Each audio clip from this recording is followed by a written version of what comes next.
Hello সবাইকে, আসসালামু আলাইকুম। তো সিজারের 3 দিন পর বাসায় ফেরার পালা এবার। তো আমার মা এখানে তার নাতিকে কোলে নিয়ে গান গাচ্ছিল। আসলে নানির বাড়ির দিক দিয়ে ভালোবাসাটা সবসময় নাতি নাতনিদের প্রতি নিঃস্বার্থভাবেই হয়। তো আমাদের প্ল্যান ছিল যে আমরা বাবুর বাবার বাড়িতে যাব, তো প্ল্যানটা ক্যান্সেল করে এখন আমরা যাব হচ্ছে বাবুর নানু বাড়িতে।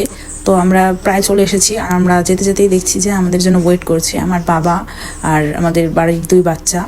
আর এইদিকে আমার মেয়ে আমাকে একদম সাদামাটা দেখে আমাকে ঠোঁটে লিপস্টিক দিয়ে দিচ্ছিল।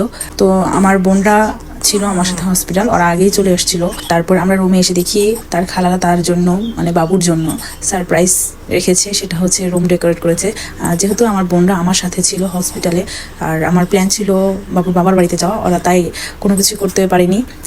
যেহেতু হঠাৎ করে আমরা বলছি যে আমরা এই বাসায় আসবো, তো ওরা যতটুকু পেরেছে সকালবেলা চলে আসছে আমাদের আগে, এতটুকু করে বাবুকে সারপ্রাইজ দেওয়ার চেষ্টা করেছে। ওদের আরো অনেক কিছু আর একটু সুন্দর করে সবকিছু করার ইচ্ছা ছিল, কিন্তু আমাদের ডিসিশনের কারণে পারলো না। আর আমার বাবুকে দেখে সবাই মাশাআল্লাহ বলতে একদমই ভুলবেন না। সবকিছুর ভিতরে সবকিছুর মাঝে আমার ছোট্ট একটা রাজকুমার মতন লাগছে আমার বাবুকে, মাশাআল্লাহ। তাকে দেখে বোঝাই যাচ্ছে যে তার ঘর সাজানোটা খুবই পছন্দ হয়েছে। আপনাদের কাছে কেমন লেগেছে একটু কমেন্টে জানাবেন। ধন্যবাদ সবাই, আমার বাবুর জন্য সবাই দোয়া করবেন। আল্লাহ হাফেজ।